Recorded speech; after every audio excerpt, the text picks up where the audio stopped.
here we are still talking about turquoise and some of the qualities of turquoise. And I think I was here at the place of stop trying to make people conform to them or be what they aren't, and they allow them to be where they are. So they also sustainability keeps coming up, substantially less fear-oriented.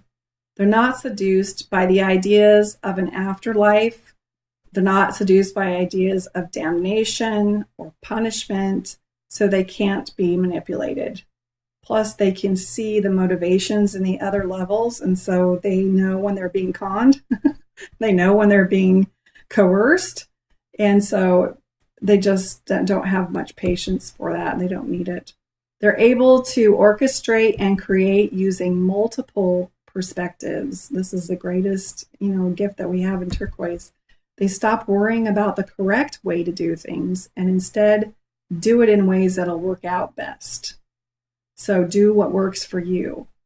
And to find that way, again, is to tune into that inner compass and that inner guidance. And if everyone in the group is turned on to that inner compass, then solutions come rapidly and progressively. They have a team environment. They like working on teams and in groups. So again, remember the yellow is a little bit more masculine. There's autonomy in that, even though they're willing to work in groups, whereas turquoise is all about creating groups and community to fix problems and disband, fix problems, disband, fix problems, disband. A lot of right brain creativity and emotion, but they still have the rationalism and the logic of the left brain. They're acting globally with health and happiness in amiable systems. The leaders of the turquoise, they're the think tanks of the world. They don't seek influence or spotlight. They're the collaborators, the underground movers and shakers, the ones that want to make a difference and help ease the suffering of others, but don't need all the limelight and don't care to have all the money from it. Their thinking is cosmocentric. So the last one was world-centric. The turquoise is cosmocentric. That means it can see the whole cosmos. They're starting to understand at least some of the dynamics of the cosmos and how we fit in the cosmos. And you can imagine when you're a red or a blue or an orange, you're not thinking cosmically. You're really much about you and about what's going on in your present physical world. And this turquoise is really past space and time and trying to fit it all into their present dynamic and their present situations. They value holistic, using all pieces and parts and fixing all of that which is contributing to the problem, not just putting band-aids on it. They're into experimentalism, but not at the expense of exploitation.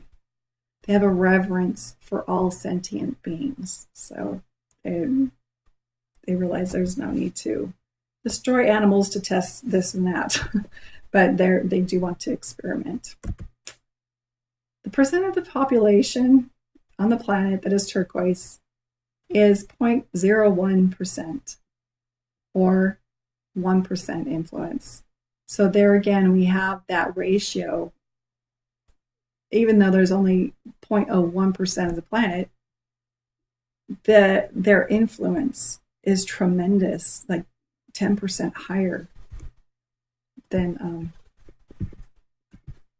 I can't find my little thing. It's 10% higher than how many of them are even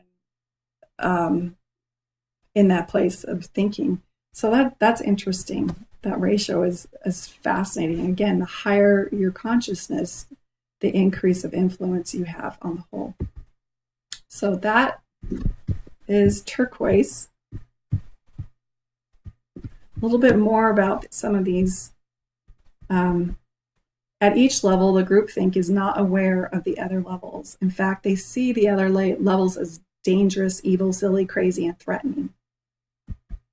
But when one level reaches critical mass, there's a collective shift in the consciousness. So what I mean by that is if once, let's say, when I said that green is accelerating, it's because it reached critical mass. And once there's critical mass, it starts to accelerate where all the oranges are shifting into the green rapidly. And something could be a catalyst for that. And I think the internet has definitely been a catalyst for that. But think of the ramifications of that. The more people who are crossing the bridge into this integral consciousness, into the yellows and into the teals, when that reaches critical mass, then people are going to flood into there and be more aware in that place as well. So the ego mind is the idea that we are separate. When we realize that we are one, that's the death of the ego mind. Of course, it's going to resist the idea that we are one at all costs. It feels like it's going to be annihilated if we don't recognize ourselves as separate. We all have these operating systems within us. For some, they simply haven't been activated yet. Many times, because the person has not been exposed to the systems. Otherwise, it's very hard for you to move into orange if you've only been exposed to blue people your whole life. And so, but if suddenly you're tossed into an orange environment and everyone around you is orange, you're going to shift to orange quickly. You're going to morph. When you see a conflict with someone in a different system, don't say, how do I deal with this kind of person? How do I deal with this blue? Instead, seek to understand how to manage the form of thinking and behavior that's associated by a blue. That way you can be right at their level and send a harmonizing message. Instead say, how do I manage the blue in this person? Not that the person is blue, but there's some blue in the person. We don't leave one person behind as we move into another, or one level behind as we move into another. We take the healthy parts with us, hopefully. If not, again, we cycle back around until we're completely ready to move forward.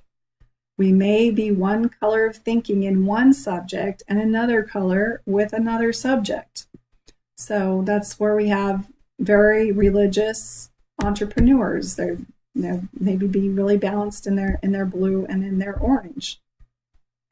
They might still have some green in them. So it just depends on where they are in the consciousness and thinking. They're thinking about sex might be very blue, but they're thinking about saving the planet and recycling might be very green.